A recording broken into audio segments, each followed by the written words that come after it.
Now, do you like your guitars on the contemporary side, maybe a little bit off the wall and a little bit wacky? Well, if that's the case, good news. Peach Guitars has just taken on Ormsby Guitars, and today I'm going to tell you a little bit about the brand.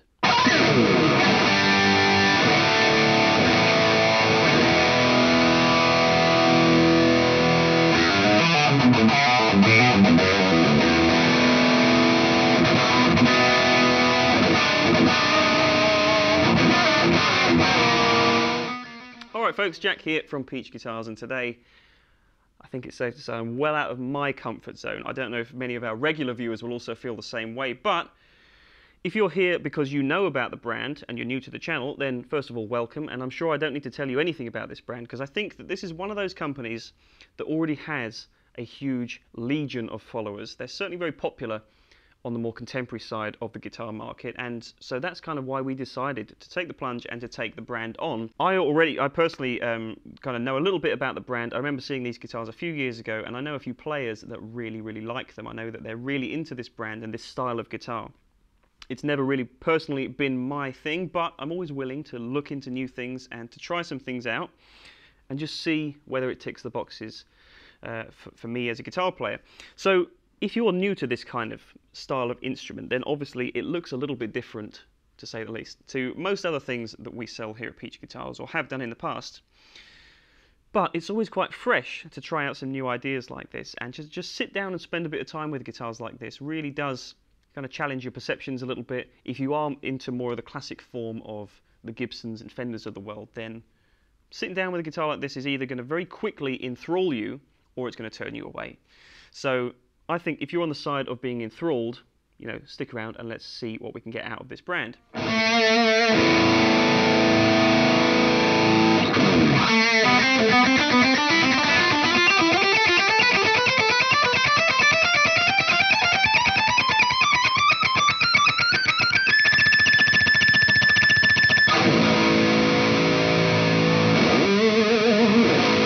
So what I'm holding here is the first of the two models I'm going to show you today. This is the Futura.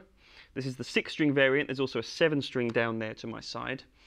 And this one, I think, is probably the most visually interesting. So you've got a swamp-ash body, which is actually contoured. I don't know if you'll be able to see on this camera angle, but you've got a nice, comfortable carve up here and a belly carve on the back. And then it's got this raised Firebird-like, I mean, I'm already hitting the vintage guitar references here, but it's got this raised central section. On this particular model, it's got a Ziricotti top. There's also some more block colors, if that's more your thing. Now, you've got a lot of angles going on this guitar. So the most obvious thing is that the fingerboard is going in two different directions almost. It's a multi-scale guitar, so if you haven't seen these before or heard about these before, whereas most electric guitars will have a standard scale length. Usually it's either Gibson scale of 24 3/4 inch or 25.5 inches, probably more common for some more contemporary guitars. And then of course you get extended scale for baritones and stuff like that. What Ormsby do, and they were one of the first companies to pioneer this, is they go for this multi-scale approach.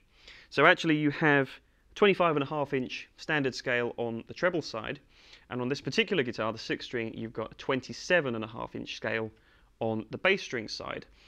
So what that does is it gives you a little bit more tension in the lower strings. So when you're playing single note lines and single note riffs, or even low down chords as well, you get a little bit more articulation and kind of punch to the notes. And then when you play the treble strings for lead lines, it feels a little bit more comfortable, a bit more natural. And that's why you've got this sort of asymmetrical fret design as well. You can see that the frets change direction. So when I first sat down with this guitar, it does take a little bit of getting used to the feel. It feels totally different to any other electric guitar. Not so much on the treble strings, like I said, because the difference is less extreme, but certainly on the bass strings. And what it means, I think, is that when you are riffing down here, if you're playing some quite angular riffs and some interesting string skipping ideas and stuff, it's actually a little bit easier to navigate because you've got more space on the lower strings to be able to do it between frets. Now when you get up high on the treble strings, it seems like they feel like they actually get a little bit closer together. So again, it's easier. You don't have to make these huge stretches if you want to get some really wide intervals. And again, the frets just seem a little bit wider apart on the higher end on the bass strings as well. So if you do want to fret up here on the low strings, you get a little bit more flexibility that way as well. This is just my own personal take on it. I'm sure there's a million different reasons that multi-scale makes sense for intonation, whatever else. But I actually quite like that approach. You know, if you just want to sit down, spend a bit of time with the guitar and learn a new way of playing almost, it's a great vehicle to be able to do that.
Alright, so the second model that we've got here that I'm going to show you today is the SX. I believe this was kind of the original inception of Ormsby Guitars. This was their first model, or at least the first notable model from them that really started to make waves. The company's actually been around quite a while. I think they made their debut in about 2004.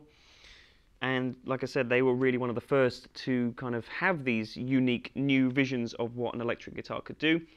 So this model is kind of where it began, at least to the best of my knowledge. So this is the SX, same multi-scale neck approach on this, slightly different. I think being a 7-string, this has a slightly longer scale on the bass end. Rather than 27.5, it's 27.8 on the bass side and 25.5 once again on the treble side. The more astute among you will notice that there's a different slant to the pickup here. The neck pickup, which is a single coil, has been compromised, if you like. They've had to make this decision, not a compromise, it's, you know, it still sounds good, but they've had to make this change physically because they've got 29 frets on this guitar. Now, I didn't use this tastefully whatsoever, but I'm sure there will be people out there who can and will. It's quite interesting anyway, and you actually gain an entire, if you tune the guitar the way I have, which is up to a low A on the low string, you actually gain a whole nother octave over a regular 6-string electric guitar by going A to A. So that's quite interesting. You know, once again, it's something new, something different. So same Alnico 8 humbucker in the bridge, single coil in the neck, as I said, coil splittability on the humbucker here via the tone control. Slightly different specs, so it's still a Swamp Ash body, but you've got a roasted maple neck on this guitar with a Wenge fingerboard, so a little bit more stable. It feels, I don't think there is any difference in the actual profile of the neck, but it feels a little bit flatter, feels a little bit more of that kind of solid contemporary feel that, as I said before, is just pretty alien to me. Maybe it's the 7-string thing as well, I don't know. But just the sheer amount of kind of articulation that you get out of this instrument, especially when you're really low. Normally when you tune low on normal 6-string guitars or even extended scale guitars, they can just lose that focus and that definition. This guitar still has it, and I think it's a combination not only of this multi-scale, not only of the huge length of string you've got beyond the nut, which I do think adds a little bit more treble and zing to the tone, but the roasted maple makes it feel solid. The Wenge fingerboard makes it feel solid. We've seen this wood combination from like our friends at Mayonnaise Guitars as well. They love using Wenge on their guitars. And the Swamp Ash has got this really nice balanced but still bitey and punchy tone to it as well. So it is just a great all-round modern package. I'm not going to try and say that this will do you those blues tones, even though it could probably do a decent job of that, maybe, if you wanted to. But realistically, who wants to do that on this kind of thing? This is all about performance and technique, which I have very little of, so I can't really showcase that. Like I said, I've been very untasteful in this particular demonstration. But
I just wanted to kind of put it into Peach Guitars context. We're very pleased that we've got these now at Peach Guitars. It's something totally different for us. If you know about the brand, like I said before, you've now got Peach Guitars to purchase your next Ormsby guitar from. And if you're brand new to it, like I am, it's just something else to have. It's nice to have a nice rich bloodline of all different guitar types. That's what we're all about. So anyway, I hope you've enjoyed this brief introduction and sort of first impressions of the brand. If you want to find out more information about the brand and check out the rest of the range of products, then click the link in the description and head to peachguitars.com to do so. I'm going to go back to my more comfortable ground. But anyway, I hope you've enjoyed this video. Take care, leave a like and comment down below with your thoughts, and I'll see you next time.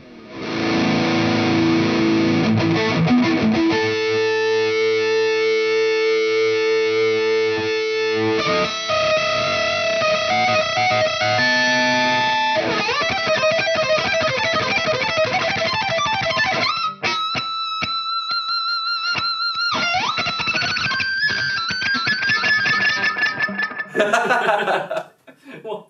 No.